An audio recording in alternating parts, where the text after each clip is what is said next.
आप सलावत के दोबारा नहीं किस्ता करनी अलग ब्रशवा में ये बाजू में तो मर्द भी नहीं जाती दोबारा बाजू में बोली कि चितरी शुमा तवाफ में नहीं जाती तवाफ करता हूँ उम्रा मुफरदा से 7 चक्कर वाजिब कुर्बतन इल्लल्लाह तवाफ में गुना आज उम्रा मुफरदा आफ्तो वाजिब कुर्बतन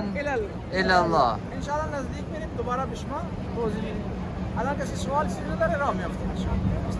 سلامتی فرج آقای امام زمان خوشبوی قلب مقدس آقا بقیت الله صلوات بفرست اللهم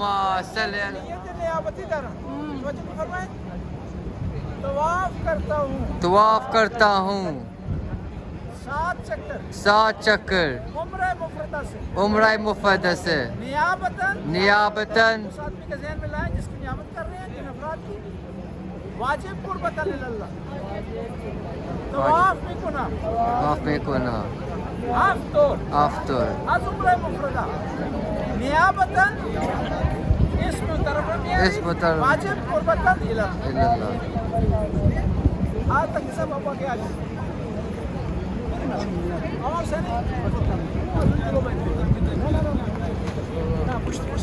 ان شاء الله همیشه در تراجعات جنایات در داخل فرمان خاصه بقیت الله و سایر مردی باشیم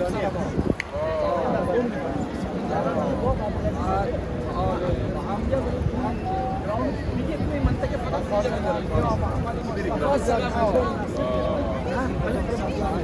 داخل مسجد ولی راهی نیست اونجا همون تک باید اینجا دیگه نه با مسئولیت خود من عرض کنم این مسئولیت منه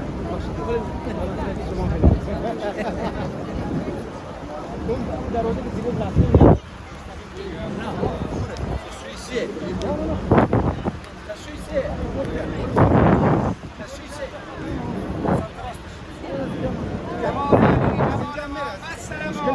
اللهم صل على محمد وآل محمد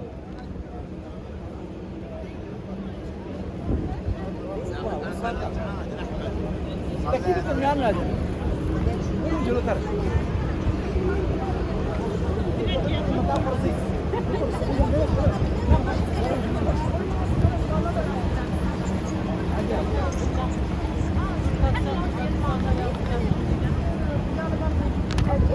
Bir sağ sol, bir sol sol. Zaten biz düşmanız.